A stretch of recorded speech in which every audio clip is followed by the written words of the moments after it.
Are boats and outboards actually somehow cheaper than they were 50 years ago?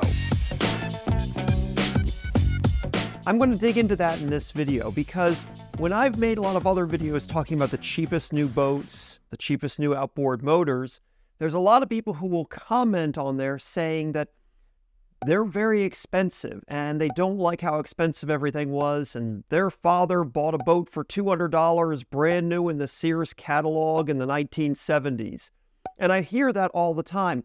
And I've often wondered, has the cost of boats, outboard motors, boat accessories gone up exponentially higher than the rate of inflation? In other words, are boats and outboards actually more expensive than they were 50 years ago? Or are they actually cheaper?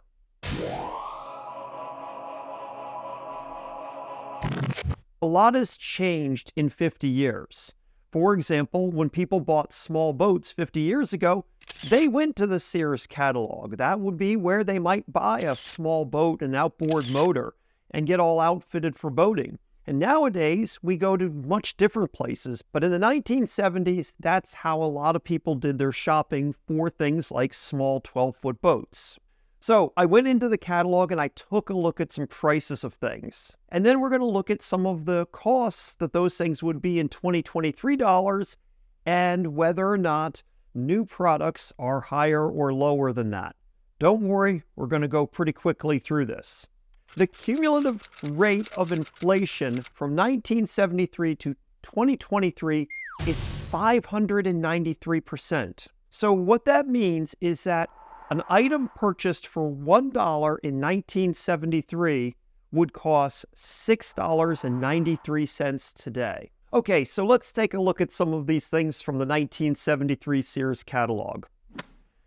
So their cheapest 10-foot boat was $104. They also sold a 12-foot plastic Jon Boat for $200 and a 14-foot riveted V-hull that sold for $325.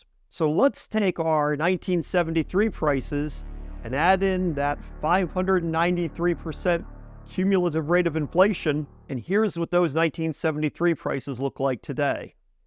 $104 is now $721, $200 is $1,386, and $325 is $2,252. So what does that say? Well, the smallest, cheapest boats that you can buy right now are cheaper than the cheapest boats were back in 1973. But when we take a look at a 12-foot aluminum Jon Boat from Low Boats, nowadays those start at $3,080, which is quite a bit more than a 12-foot Jon Boat cost in 1973 dollars. And a 14-foot aluminum V-hull boat now does cost significantly more than it cost back then, like over double. So let's look at some outboards that were for sale in the Sears catalog. Starting from the top, they had their 15 horsepower Game Fisher outboard. This is a 2-stroke motor, and they sold it for $487. In today's dollar, that motor would be $3,375. So what does a brand new 15 horsepower 4-stroke motor cost? Well, less than that. So outboard motor, 15 horsepower, is cheaper. Let's take a look at some of their other motors. They also had a 9.9 horsepower 2-stroke. That was $427. In today's dollars, that would be $2,959. A similar 9.9 horsepower today is cheaper. So let's go down to the 7.5 horsepower 2-stroke outboard, which was $286. In today's dollars, that would be $1,982.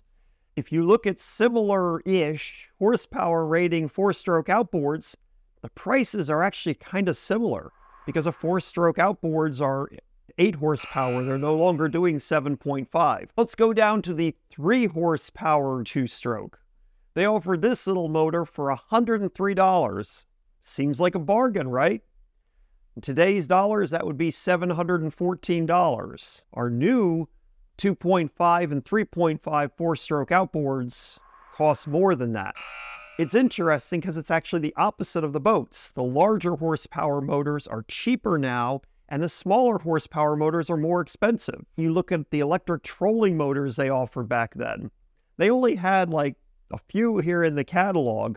So I picked the middle one, which is 7.4 pounds of thrust electric trolling motor. They sold that for $65. In today's dollars, that would be $450. For a little over $100, you can get a 30-pound of thrust electric trolling motor that is much nicer than the one that they were selling 50 years ago. They also sold trailers. They sold this 14-foot boat trailer that wasn't galvanized for $207. In today's dollars, that would be $1,434. These days, you're going to spend a little bit more, but you're going to get a galvanized trailer. So in reality, we're really not spending any more for a boat, an outboard motor, and a trailer than we would have spent in 1973. The boat might be a little bit more expensive. The outboard might be a little bit cheaper. Trailer and other components are kind of even. So it's not as expensive as people think it is. Does it mean that it's tough for people to be able to afford the things they want to afford? Yes, it always has been. Boats have always been kind of a semi-luxury thing. And that's why people who look back and remember their father buying these boats or whatever, because it was a big deal for the father to be able to spend a couple $100 on a boat and a couple $100 on an outboard back then. He was treating himself. He was buying himself something nice. That's one of the things we might not realize. We go, oh, that was, they could buy all that stuff for $600 back then. But $600 was a lot more money back then than it is now. So anyway, let me know your comments and thoughts down below. What you think about all of this sort of stuff and the prices of things. And if you liked this video, be sure to give it a like. Here's another video YouTube has picked for you, and I'll see you in the next video. Thank you so much for watching.